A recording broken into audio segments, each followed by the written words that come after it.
Hello, I'm Teacher Robin. Welcome to another live streaming class. If this is your first time to join us, let me explain how the classes work. Today, our topic is how to RSVP to an event or invitation. If you have a question during the class, write your question in the comments and I'll answer it at the end of the class. I also have a few questions for you at the end of my lesson to check what you've learned, and you can write your answers in the comments as well. Before we get started with today's topic, let's review what we talked about last week in case you missed it. Last week we talked about diphthongs. So this is part of the English phonetic alphabet. It's part of the phonemes. So we reviewed the vowel phonemes that we had learned in previous classes, and then I taught you two different diphthongs. So if you missed the class and you want to watch it, then go to the video section of our Facebook page, and there you can find all of our previous classes, so you can watch them again as many times as you need. You can share them on your own Facebook page, or you can, you can share them on your own Facebook page, or you can write in the comments or tag someone you think might want to watch it. Okay, so today we're going to talk about how to RSVP to an event or an invitation. So you may be wondering first, what does RSVP mean? What do these letters stand for? So RSVP actually comes from the French répondez s'il vous plaît, which means in French, please reply. So you are expecting the person you send this invitation to reply to you, to accept or to decline the invitation. Okay? What are some events that might require you to reply to them? Okay, something like a wedding, maybe a baby shower or a wedding shower. So this is a party to celebrate that a baby is going to be born or that a wedding is going to take place. Okay, maybe a party in general, or a business conference, some sort of a formal business event might require an invitation. Okay, what are the different ways that you can invite someone to your event? You can send them a paper invitation, you can send them an email, you can send them an evite, which is a formal invitation by email. Okay, or nowadays many people send invitations through Facebook. They create an event and you can reply directly through Facebook, for example.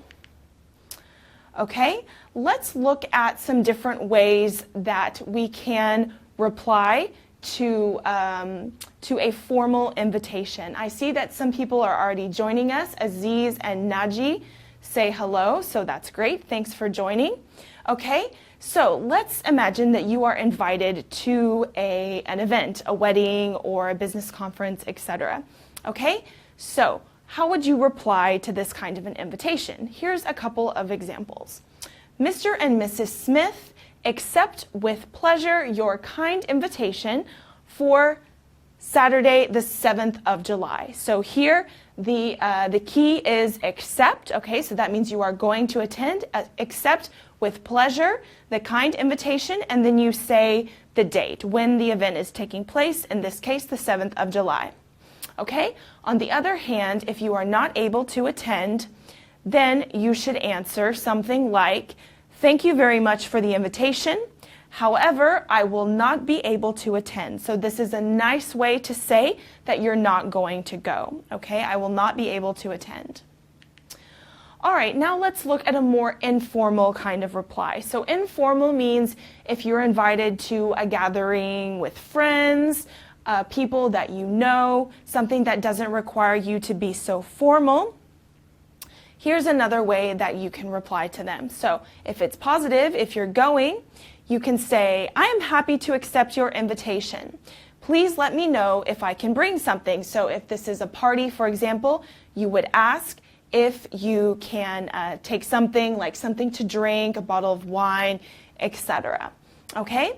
Now, if we cannot attend, then you say, thank you for the invitation. Unfortunately, I'm away at the weekend, for example, if you're not going to be in town on the date of the event.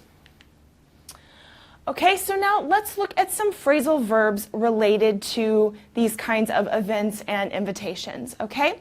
So I have three positive ones and then one negative one. So to join in means that you participate in the event. If you join in, it means that you can go. So you can say, I am happy to join in on the fun. For example, to take part also means to participate. So I look forward to taking part the whole time, but you'll go, you'll say hello, and then you'll leave. So if you drop by, it means that you can attend, but maybe just for a few minutes, half an hour, etc. Okay? And if you cannot go, then you miss out. It means that you don't get to enjoy whatever is happening, so you are missing out or you miss out on this event. Okay, so now imagine that you are hosting an event, a party, etc. So when people arrive at your house, some different ways that you can greet them are, for example, I'm so happy you could make it. Okay, you could make it means I'm so happy that you're here. Okay, you can also say, welcome to my home. All right, can I take your coat? So normally when someone comes to your house, it's nice to ask them if you can take their coat, their bag, etc., or tell them where they can leave it. And also, can I offer you something to drink? Or can I offer you something to eat, etc. Okay, now if you're celebrating something special, you might want to make a toast. So that means that you dedicate your drink to someone or to something, to some event. Okay, so you can say, for example, if you're celebrating something like New Year's, here's to a great year. Or I dedicate this toast to my grandmother on her birthday, etc. Okay? All right. And if you are attending this party, this event, when you leave, it's very nice to thank your host. So because you want to tell them that you appreciate having been invited and that you had a great time. So you can say, I appreciate the invitation.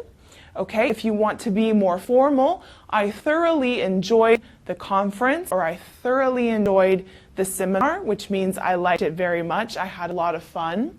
Okay, thanks for having me. If you're talking about yourself, if you're talking about a group of people, thanks for having us, which means inviting us. Thanks for hosting us in your home. And simply, I had a wonderful time, or I had a great time, I had a really nice time, etc. Okay, so now that we've looked at the different ways to RSVP and how to host your own event and greet your guests, or if you attend an event, how to thank your host, let's practice together. So I'm going to ask you a few questions and you can write your answers in the comments. Okay, so my first question is, when did you last RSVP to an event? And what kind of event was it? So was it a wedding? Was it a shower? What kind of event was it? And what kind of invitation did you receive? Was it paper, online, etc.? And my last question, write formal reply to a business conference invitation. So imagine you are invited to speak at a business conference. If you are attending, how would you reply to this kind of an invitation? So write, just think of something that you might say, write a formal reply to a business conference invitation. Okay, as you're doing that, let me tell you more about the ABBA course. We have a complete course from beginners to business level featuring 144 units. Each unit has a short film, a video class explaining the grammar, and exercises to help you improve your English. So if you want to sign up with us, we have posted a link to our website in the comments. So there you can